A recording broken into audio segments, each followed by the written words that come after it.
जगत गुरु तत्वदर्शी संत रामपाल जी महाराज के मंगल प्रवचन। अपने आत्माओं इन सदग्रंथों का दूध सा काट दिया कति दास ने परमात्मा की कृपा से। अब ये सिद्ध हो गया कि वो मंत्र है जिसका यो ब्रह्म का है और ये उनको समझा रहा है, ये इनका पिता है ब्रह्मा विष्णु महेश का, ये सदाशिव है। इसको काल रूपी ब्रह्म भी सदग्रंथों में भी कहा है, परमेश्वर ने भी कहा है। अब श्रीमद् भगवत गीता अध्याय नंबर 8 के श्लोक नंबर 13 में भी गीता यही ज्ञान दे रहा है और कह रहा है मेरा एक ओम मंत्र है। ये देखिएगा गीता अध्याय नंबर 8 का श्लोक नंबर 13 आपको दिखाते हैं। ये देखिएगा अध्याय 8 श्रीमद् भगवत गीता अध्याय 8 और मंत्र नंबर 13। ओम इति एकाक्षरम ब्रह्म विवहारण माम अनुसमरण ये प्रियाति तजन देहम सयाति परमाम गतिम। माम ब्रह्म मुझ ब्रह्म का ओम ओम यह एक अक्षर मंत्र है, एक अक्षरम नथिंग एल्स। व्यवहारण अनुसमरण उच्चारण करके सुमन करता हुआ यह प्रियाति तजन देहम जो शरीर छोड़कर जाता है सयाति परमाम गति जो ओम से मिलने वाली परम गति है उसको प्राप्त होता है। ओम अर्थ इन्होंने ये ओम किया, जो पुरुष ओम ओम इस एक अक्षर रूप ब्रह्म को उच्चारण करता है, एक अक्षर रूप ब्रह्म कहेंगे ये तीनों का मुझ ब्रह्म का केवल एक ओम मंत्र है, इसका उच्चारण करता हो जो शरीर छोड़कर जाता हो ब्रह्म से होने वाली उपलब्धि है, जो मोक्ष है उसको प्राप्त करता हूं। ब्रह्म से कौन सी उपलब्धि है? ब्रह्म से उपलब्धि है ब्रह्मलोक। अब ये देखिएगा 16वां श्लोक है 8वें अध्याय का। हे अर्जुन ब्रह्मलोक पर्यंत सब लोग पुनरावृत्ति में है, यानी ब्रह्मलोक में गए हुए प्राणी भी दोबारा जन्म मृत्यु में आते हैं। पुनरावृत्ति का इन्होंने विश्लेषण भी किया है, अर्थात जिनको प्राप्त होकर पीछे संसार में आना पड़े, यानी ब्रह्मलोक में गए हुए प्राणी भी पुनर्जन्म में आते। यह इन्होंने अनुवाद थोड़ा सा गलत किया है कि हे कुंती पुत्र मुझको प्राप्त होकर पुनर्जन्म नहीं होता। देखे बिना दिमाग की बात इनकी।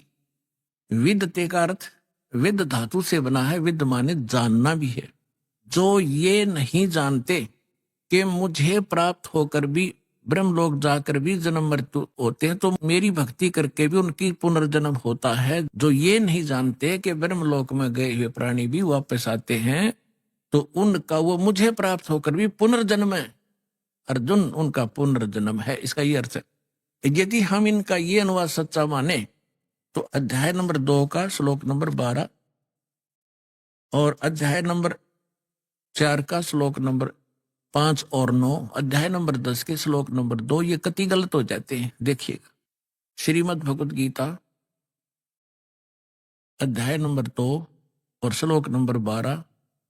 न तो ऐसा ही है कि मैं किसी काल में नहीं था का गीता ज्ञानदाता कह रहा ये ब्रह्म, और तथा अथवा तू नहीं था अथवा ये राजा लोग नहीं थे, और न ऐसा ही है कि इससे आगे हम तुम सब नहीं रहेंगे। इसके साथ ही देखना है इसी दूसरे अध्याय का 17वें श्लोक में स्पष्ट कर दिया है कि नाश रहित तो उसको अविनाशी, यानी नाश रहित कहो अविनाशी को, अविनाशी तो उसको जान जिससे यह संपूर्ण जगत व्याप्त है और इस अविनाशी का विनाश करने में कोई भी समर्थ नहीं है। यानी गीता ज्ञान दाता से कोई अन्य है जो वास्तव में अविनाशी है, जिसने सारे ब्रह्मांडों की रचना की है और वही रोके हुए।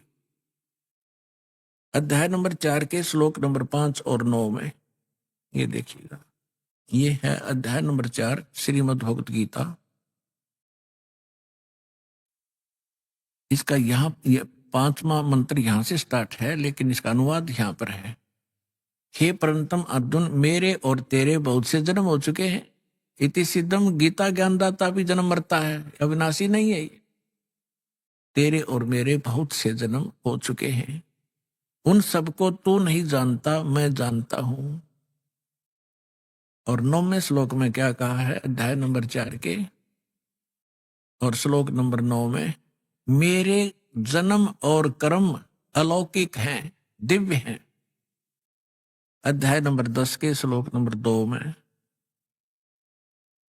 ये देखिएगा अध्याय नंबर 10 और श्लोक नंबर 2 में, मेरी उत्पत्ति को, मेरे जन्म को न देवता लोग जानते हैं न महर्षि जन जानते, क्योंकि मैं सब प्रकार से देवताओं और महर्षियों का आदि कारण यानी इनका जन्मदाता हूं। यदि गीतानुवादकों का 8वें अध्याय के 16वें श्लोक का ये अनुवाद सत्य माने कि ब्रह्मलोक में गए हुए सब प्राणी पुनरावृत्ति में हैं और मुझे प्राप्त होकर फिर दिन मृत्यु नहीं होती, तो ये तीनों श्लोक गलत हो जाते हैं, तीनों के तीन। इसका अर्थ ये है कि अर्जुन, जो ये नहीं जानते कि ब्रह्मलोक में गए हुए प्राणी भी पुनरावृत्ति में है, अर्जुन उनका पुनर्जन्म होता ही होता है। अब प्रसंग चल रहा है कि ओम नाम से कौन सी उपलब्धि होती है, वो ब्रह्मलोक में जाते हैं। देखिए श्रीमद देवी भागवत, वही गीता प्रेस गोरखपुर से प्रकाशित है।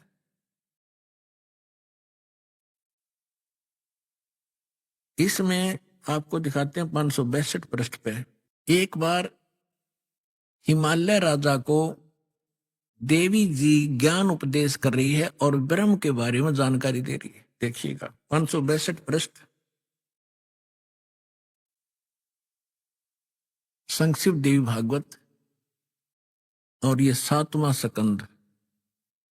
यहां हम आ जाते हैं। देवी के द्वारा हिमालय को ज्ञानोपदेश, ब्रह्म स्वरूप का वर्णन।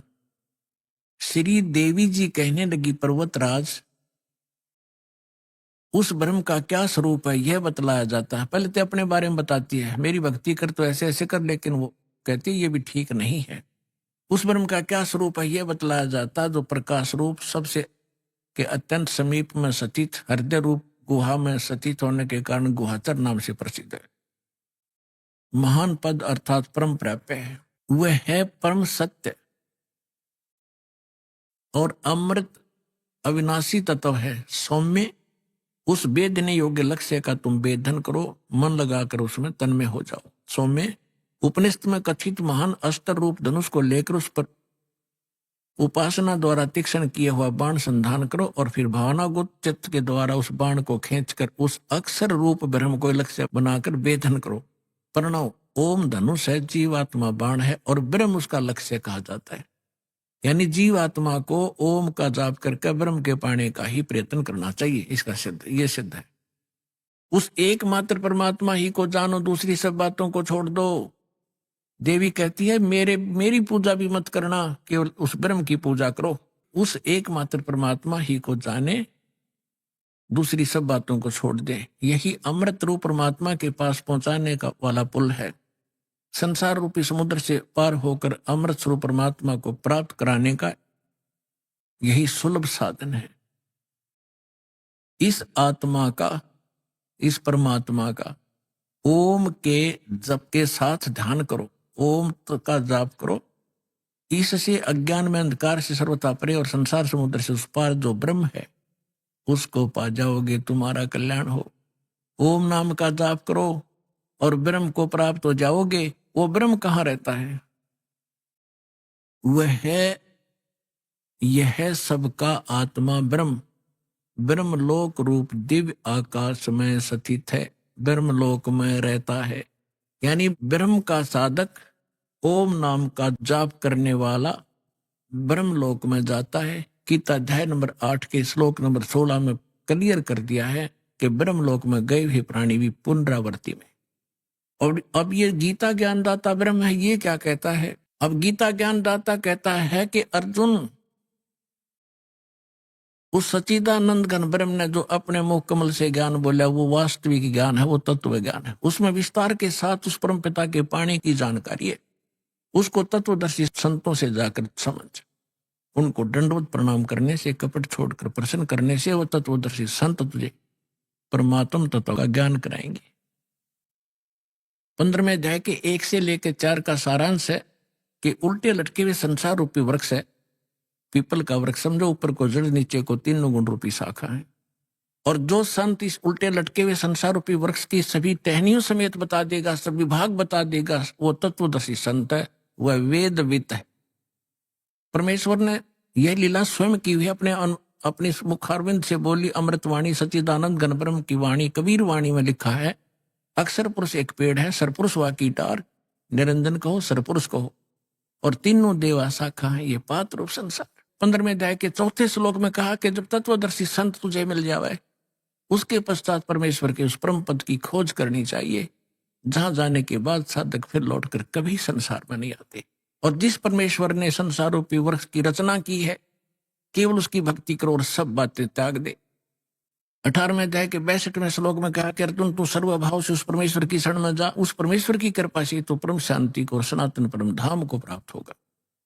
तो इससे सिद्ध हो गया कि गीता ज्ञानदाता से अन्य कोई और परम शक्ति है, और गीता ज्ञानदाता भी जन्म मृत्यु के अंदर आता है, और ब्रह्म का उपासक ब्रह्म लोक में जाता है, और ब्रह्म से यही एक परम गति होती है, ब्रह्म लोक प्राप्ति होती है। अब हम आते हैं उसी प्रसंग पर जो आज दास आगे बढ़ाना चाह रहा है।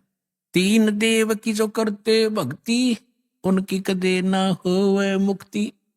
इन तीनों देवताओं की जो भक्ति करते हैं, उनकी कभी मोक्ष नहीं होता।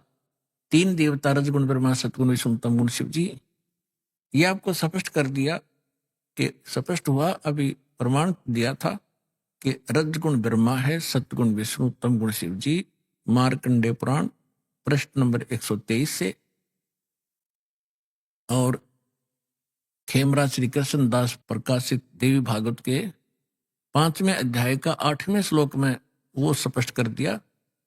शंकर जी कहते हैं, माता आपने हमें क्यों तमोगुण बना दिया, ब्रह्मा जी को रजोगुण और विष्णु जी को सतोगुण क्यों बनाया। इति सिद्धम रजगुण ब्रह्मा सतगुण विष्णु तम गुण शिव जी। अब हम गीता अध्याय नंबर 7 को फिर पढ़ेंगे। देखिए,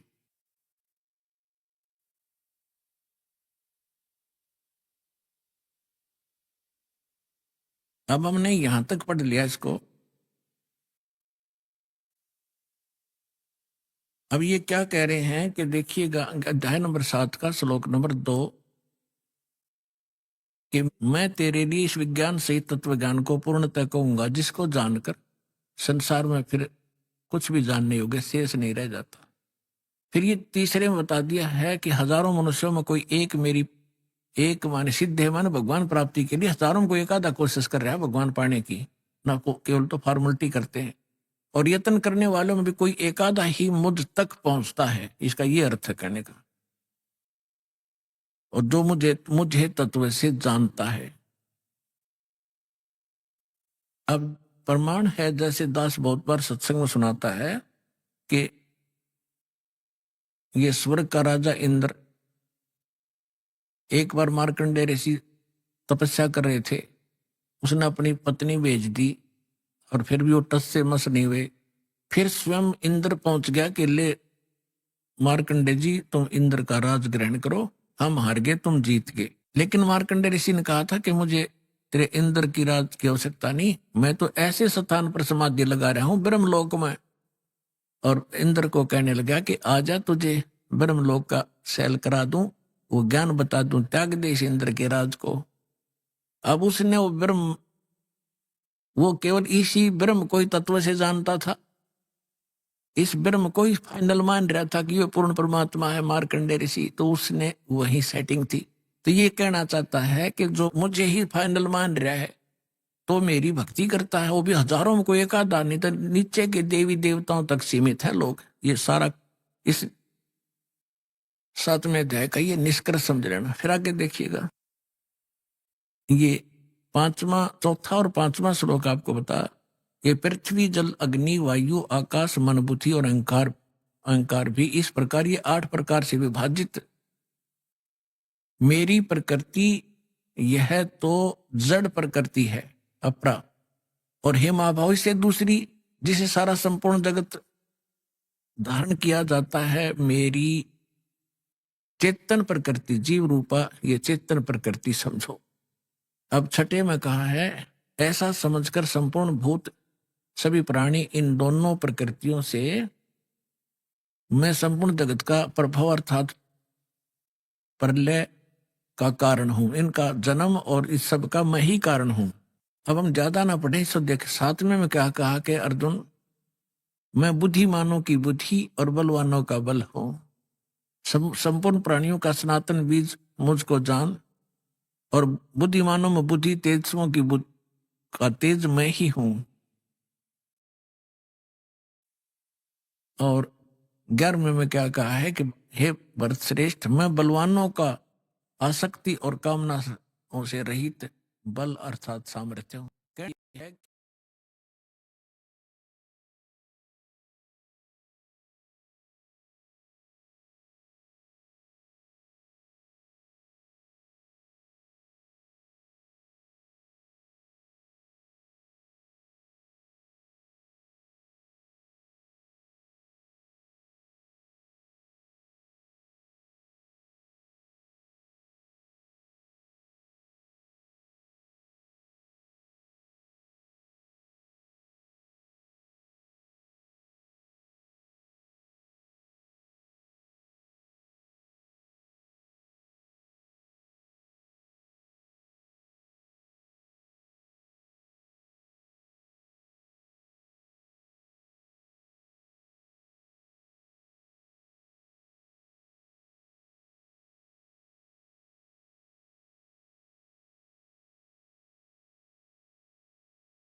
सुन रहे थे